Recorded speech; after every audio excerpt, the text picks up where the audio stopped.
गजराज कह रहा है कि जब सुख था तो सब मेरे पास आकर के बैठते थे, हाल चाल लेते थे, कोई कमी हो तो बताइएगा मैं आपके साथ हूं। लेकिन आज संकट आया, सब मुंह मोड़ लिए कि कहीं ये ना कह दे कि आपसे मेरा ये काम है, इसकी सहायता ना करनी पड़े।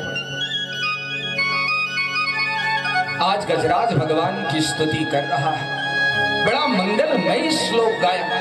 एवं व्यवसितो बुद्ध्या समाधाय मनोहृदि जजाप परमं जाप्यं प्राजन्मं शिक्षया। गजराज ने बड़ी सुंदर भगवान की स्तुति की। भगवान जिसने सृष्टि को बनाया, जिसने सृष्टि को बनाया हो, मेरे अंदर बोलने की शक्ति दी हो, हंसने की शक्ति दी हो, उन्हें मैं प्रणाम करता हूं, वो आकर के मेरी रक्षा करें। जिनकी इच्छा के बगैर सूर्य चंद्रमा प्रकाश नहीं देते, मैं उनको प्रणाम करता हूं, वो आकर के मेरी रक्षा करें। जो इंद्रियों के स्वामी हैं, इंद्रियों के अधीश्वर हैं, निर्गुण निर्विकार निर्विशेष परब्रह्म है, मैं उनको प्रणाम करता हूं, आकर के मेरी रक्षा करें। सभी देवता खड़े हैं, ब्रह्मा, भगवान शिव, दुर्गा, हनुमान जी, कि एक बार मेरा नाम तो ले, लेकिन वो नाम किसी का नहीं ले। कह रहा जो अजन्मा है, जिनके बड़ी बड़े सभी देवता, बड़े बड़े ऋषि मुनि तपस्या करते हैं, उनके चरणों में मैं प्रणाम करता हूं, आकर के मेरी रक्षा। सब सोच रहे हैं एक बार मुझे बुलाए कि मैं दौड़ करके जाऊं, इसे बचाऊं, लेकिन वो किसी का नाम नहीं ले रहा। भगवान शंकर पार्वती से कहते हैं यदि मेरा नाम नहीं जानता तो केवल भोला कह दे, मैं दौड़ पड़ूं। लेकिन भगवान नारायण बैठे हैं, भगवान नारायण देख रहे हैं। अब वह जल में डूबने वाला है, गजेंद्र के जीवन में बड़ा संकट है। भगवान नारायण ने कहा अब तो गजेंद्र को बचाना जरूरी है। भगवान ने गरुड़ से कहा गरुड़ जल्दी तैयार हो, गजेंद्र को बचाना है। गरुड़ के मन में अभिमान आ गया कि भगवान को जहां पहले पहुंचना होता है, बिना मेरे बगैर पहुंच नहीं पाते। अब भगवान ने 2-3 बार गरुड़ से कहा, लेकिन गरुड़ उठे नहीं। भगवान नंगे पांव दौड़ पड़े, दौड़ करके आए सरोवर के नजदीक, और जैसे ही गजेंद्र की सूंड को पकड़ करके जल से बाहर निकाला, ग्राह भी साथ आया। भगवान ने अपने दिव्य सुदर्शन चक्र से ग्राह के सिर को अलग कर दिया और गजेंद्र और ग्राह का भगवान ने उद्धार किया। बोले भक्तवत्सल भगवान की। भगवान वापस लौट करके आए, देखे गरुड़ बैठे थे। भगवान ने कहा गरुड़ के मन का अभिमान तो दूर ही करना। भगवान देखे गरुड़ बैठे हैं। भगवान ने गरुड़ से कहा गरुड़ जल्दी चलना है। गरुड़ ने कहा प्रभु आइए बैठिए। भगवान ने अपनी छोटी उंगली को रख दिया गरुड़ के ऊपर और कहा चलिए। गरुड़ ने कहा प्रभु आप मजाक मत करिए, आप बैठिए, और जब आप बैठ जाएंगे तभी तो मैं चलूंगा। भगवान ने कहा आज तुम मेरी उंगली को लेकर के। अब गरुड़ पंख फड़फड़ाना शुरू कर दिए, लेकिन उठ नहीं पा रहे थे। सुखदेव महाराज ने कहा कि राजन गरुड़ को पसीना पसीना हो गया, लेकिन भगवान की उंगली को लेकर के उठ नहीं पा रहे थे। भगवान बोले आपके मन में अभिमान था कि मैं त्रिलोकी के नाथ को लेकर के उड़ता हूं, हमारे अंदर इतनी शक्ति है, अरे मैं तुम्हें अपने पैरों के बीच में रख करके उड़ता हूं। आज भगवान ने गरुड़ का भी अभिमान दूर किया, गजेंद्र के ऊपर कृपा की, ग्राह का भी उद्धार किया। बोले भक्तवत्सल भगवान की। पार करेंगे नैया भज कृष्ण कन्हैया, बोलो पार करेंगे नैया भज कृष्ण कन्हैया, पार करेंगे नैया भज कृष्ण कन्हैया, पार करेंगे नैया भज कृष्ण कन्हैया।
कन्हैया पार करेंगे नैया, भज कृष्ण कन्हैया।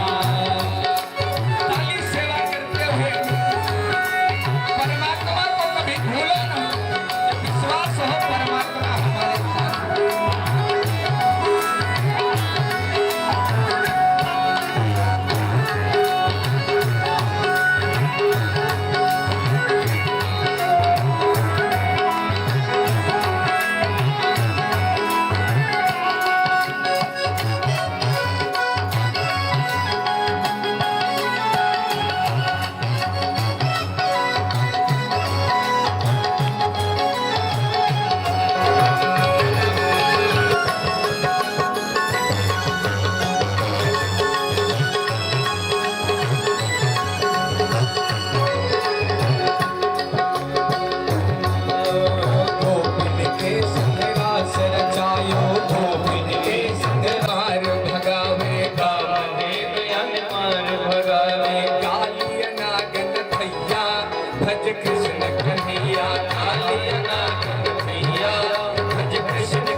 बिहारी लाल की। सुखदेव महाराज ने कहा, राजन भगवान आकर के ग्राह का उद्धार किए, गजेंद्र को भी उबारा है। सुखदेव महाराज ने कहा, राजन एक बार जो चीज प्रभु के चरणों में चढ़ जाए, भूल करके हम लोगों के चरणों के नीचे न चढ़े, यह प्रयास करना चाहिए। एक बार क्या हुआ कि दुर्वासा जी भगवान के धाम को गए। भगवान ने अपनी प्रसादी माला उतार करके दुर्वासा जी को पहना दिया। और दुर्वासा जी ने क्या किया कि सीधे इंद्र के पास आए और उस प्रसादी माला को उतार करके इंद्र को पहना दिया। और इंद्र ने क्या किया कि उस प्रसादी माला को उतार करके अपने गजराज को पहना दिया। और गजराज ने क्या किया, उस प्रसादी माला को अपने सिर से उतार करके नीचे जमीन पर डाल दिया और अपने पैरों से कुचल दिया। अब हाथी क्या जाने कि ये कैसी माला है। दुर्वासा मुनि यह देख रहे थे, उन्हें क्रोध आया और देवराज इंद्र को श्राप दे दिया कि जाओ, मैं तुम्हें श्राप देता हूं कि तुम श्रीहीन हो जाओ, लक्ष्मी तुम्हें छोड़ करके चली जाए। इंद्र के राज्य को आज राजा बलि ने छीन लिया। दैत्य लोग सम्राट बन गए और देवताओं को लक्ष्य करके प्रभु ने समुद्र मंथन किया। वासुकी नाग को रक्षी बनाया, मंदराचल पर्वत को रई बनाया और समुद्र मंथन प्रारंभ करवाया। लेकिन अमृत निकलना तो दूर, सबसे पहले जहर निकल पड़ा। उस समय भगवान शंकर आए और उस जहर का पान किया।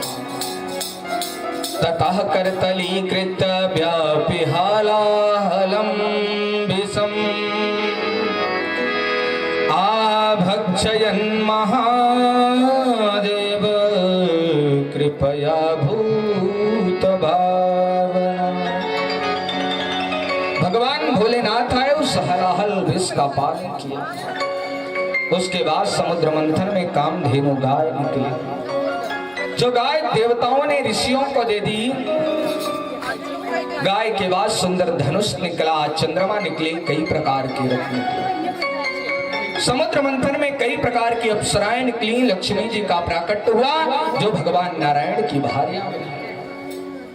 अमृत कलश लेकर के समुद्र मंथन से धन्वंतरी जी निकले, जो दैत्य छुड़ा करके चले गए। भगवान मोहिनी बनकर के आए और अमृत लेकर के समस्त देवताओं को अमृत पिलाया, दैत्यों को परास्त किया। शंकर जी उस रूप को, मोहिनी रूप को देखने के लिए आए और कहने का भाव यह है कि सेवा में कई प्रकार के अपराध होते हैं। भगवान के नाम का जप भूलना भी सेवा का अपराध है। भगवान के चरणों में जो चढ़ जाए प्रसादी माला, वो भूल से भी हमारे पैरों के नीचे ना आए। जो तुलसी हो, फूल हो, ये भी भूल से भी हमारे पैरों के नीचे ना आए, ये भी सेवा का अपराध है। यद्यपि भगवान नारायण की कृपा से तो देवताओं को विजयश्री मिल गई, देवता अमृत पान कर लिए और उसका परिणाम यह हुआ कि जो 2-4 माला जपते थे भगवान की, वो भी बंद कर दिया। वो माला भी, पूजा पाठ भी करना बंद कर दिया। अब क्या करें? भगवान का नाम जो है वो समस्त संकटों को दूर करता है। भगवान के नाम में ये सामर्थ्य है। हम कितने भी ऊंचे पद पर पहुंच जाएं, लेकिन भगवान के नाम के बगैर कुछ मोक्ष मिलने वाला है। देवता अभिमानी हो गए, उनको अहंकार हो गया कि अब तो मैं अमृत पी लिया, अब तो मैं अमर हो गया हूं, और भगवान को भूल गए। प्रहलाद जी के जो पौत्र हैं बलि महाराज, जो दैत्यों के राजा हैं, बलि महाराज परम संत हैं। 12 भागवतों में राजा बलि का नाम आता है। आज राजा बलि ने अपने गुरु शुक्राचार्य को प्रणाम किया और कहा, गुरुदेव मान लीजिए कि हम देवताओं को मार नहीं सकते, लेकिन उन्हें परास्त तो कर सकते हैं।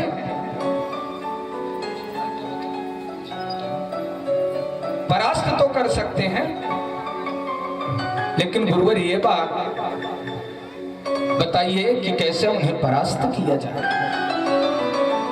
शुक्राचार्य जी ने कहा कि जो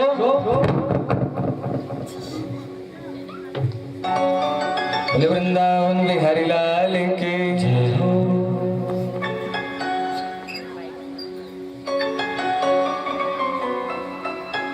शुक्राचार्य महाराज ने कहा कि राजन, यदि देवताओं को परास्त करना है तो 3 बातें जीवन में अपनाओ। पहली गौ सेवा करो, और दूसरी गुरु सेवा करो, और तीसरी संत सेवा करो। गौ सेवा प्रत्येक व्यक्ति को करना चाहिए। यदि दिन में 5 बार 4 बार मंदिर नहीं जा पाते, पूजा पाठ नहीं कर पाते, कोई बात नहीं, लेकिन गौ सेवा करते हैं तो पूरा फल मिलता है। क्योंकि गाय के शरीर में 33 करोड़ देवताओं का वास होता है। 33 करोड़ देवताओं का वास होता है। बलि महाराज ने बड़ी निष्ठा से गाय की सेवा की, गुरु पूजन किया, अतिथियों का सत्कार किया, संतों का ब्राह्मणों का सम्मान किया। एक दिन शुक्राचार्य जी ने कहा कि राजा बलि, अब स्वर्ग पर चढ़ाई कर दो और मेरा आशीर्वाद है कि तुम्हें अब विजय श्री मिल जाएगी। राजा बलि बड़ी सेना लेकर के स्वर्ग पर चढ़ाई किया, और जब स्वर्ग पर चढ़ाई किया तो उसे विजय श्री मिल गई। आज राजा बलि त्रिलोकी को अपने कब्जे में ले लिया, त्रिलोकी के सम्राट बन गए राजा बलि। बलि महाराज त्रिलोकी के राजा बन गए, और इनकी मनः स्थिति ये बन गई कि देवता मारे मारे फिरने लगे। पुत्र के जीवन में जब संकट आता है तो सबसे ज्यादा कष्ट मां को होता है। मां से बढ़कर के किसी को कष्ट नहीं होता है।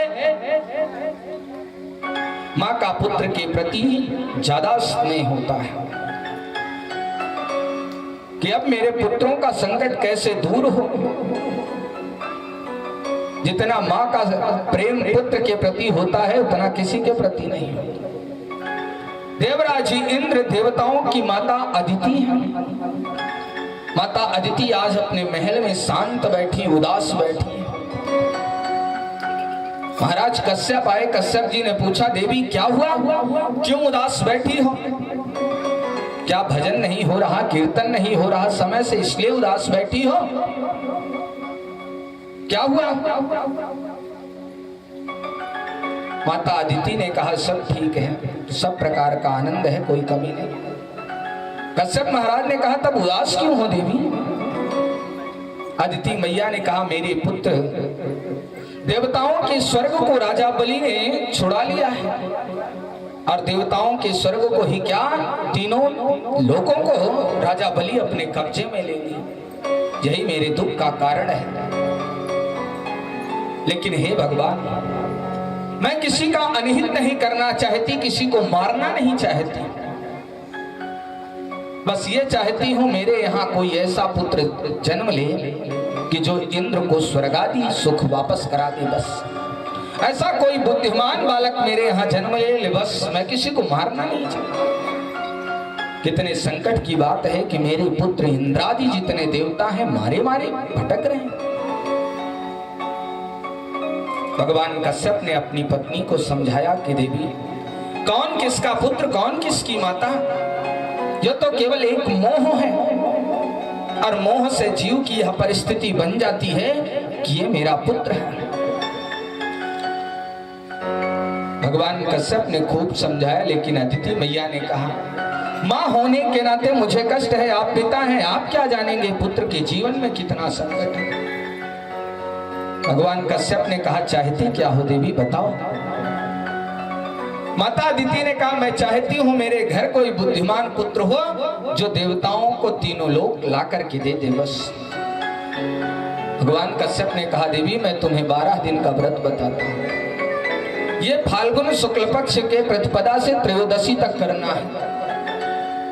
प्रातः जल्दी उठना है, भगवान के चरणों में प्रणाम करना है और नित्य यज्ञेश भगवान से ये स्तुति करना है कि भगवान मुझे लगता है कि आप हमारे घर पुत्र बन करके आए।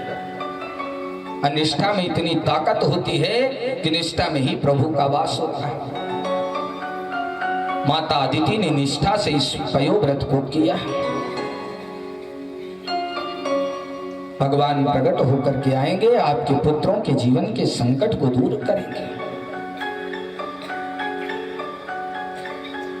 आज देवता रोते रोते भगवान नारायण की शरण में गए। भगवान बोले, क्या हुआ?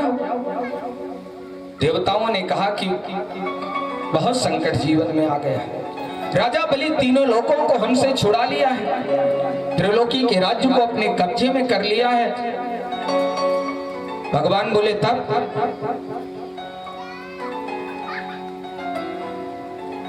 इंद्रादि देवता भगवान नारायण से कहते हैं कि आप कोई उपाय बताइए जिससे मैं राजा बलि को परास्त कर दूं।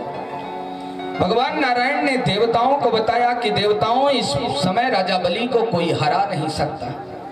स्वयं मैं भी जाकर के युद्ध करूंगा तब भी उसे हरा नहीं सकता, क्योंकि उसके ऊपर उनके गुरु की कृपा है। और जिसके ऊपर गुरु की कृपा हो जाती है फिर संसार में उसे कोई हरा नहीं सकता। उसे मैं भी परास्त नहीं कर सकता, उससे मैं भी जीत नहीं सकता।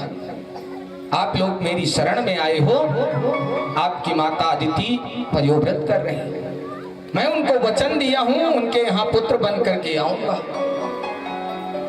मैं वामन बन करके आऊंगा माता अदिति के घर। राजा बलि के घर जाऊंगा, हाथ पसारूंगा, तीनों लोग भिक्षा में लेकर के आऊंगा। युद्ध में राजा बलि को हराना मेरे बस की बात नहीं है। देवताओं ने प्रार्थना की। आज देवताओं की कार्य सिद्धि के लिए भगवान वामन का रूप लेकर के आ रहे हैं।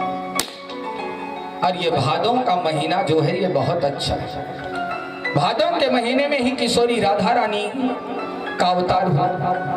भादों के महीने में हमारे कन्हैया का अवतार हुआ। भादों के महीने में ही बलराम जी का अवतार हुआ। और भादों के महीने में ही वामन भगवान का अवतार हुआ। और सुखदेव महाराज राजा परीक्षित को श्रीमद् भागवत की कथा भी भादों के महीने में सुना।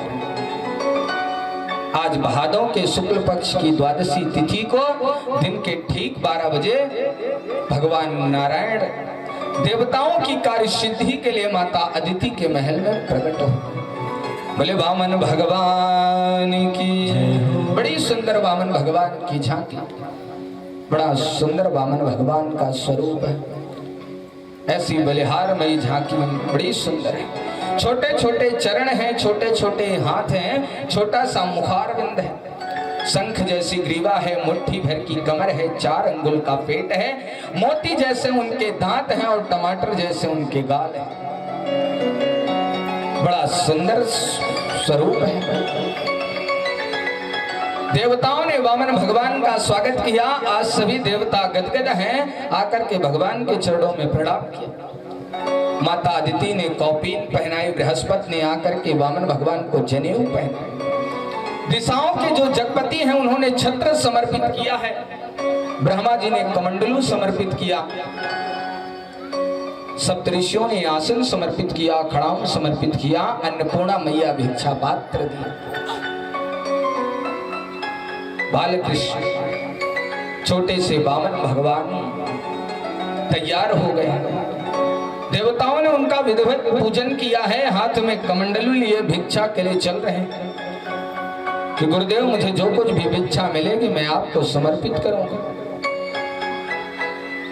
क्योंकि ब्राह्मण के बालक का जब यज्ञोपवीत संस्कार होता है तब जो यज्ञोपवीत में जाते नहीं काशी पढ़ने के लिए, तो जो उन्हें भिक्षा मांगने पे मिलता है वो गुरु को समर्पित करना चाहिए।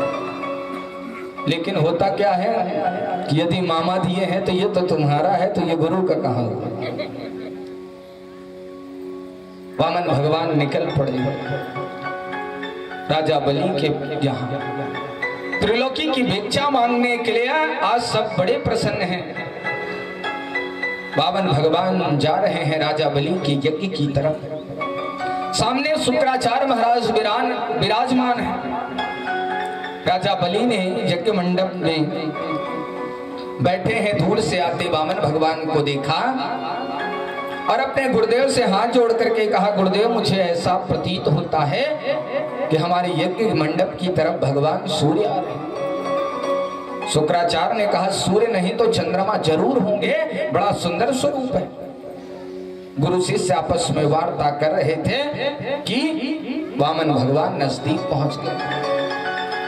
वामन प्रभु को देखते ही राजा बलि खड़े हो गए, बड़ा सुंदर स्वागत किया। स्वागतम ते नमस्तुभ्यं ब्राह्मण किम करवामि ते ब्रह्मर्षिणाम तपा साक्षान् मन्ये त्वार्य वपुर्धरान्। मैं आपका स्वागत करता हूं, आपका ये स्वरूप देख करके, वामन रूप देख करके गदगद हो गए। भगवान के हाथों में माला लगी थी, एक हाथ में कमंडलू था, बगल में छत्र दबाए थे, चरणों में चरण पादुका पहने थे, बड़ा मनमोहक स्वरूप था। राजा बलि देख करके मोहित हो गए। महाराज अहो भाग्य मेरा, आज ऐसे संत मेरे यज्ञ मंडप में आए, आज मैं कृतार्थ हो गया। हरिवामन का रूप बनाए राजा बलि को छलने आए।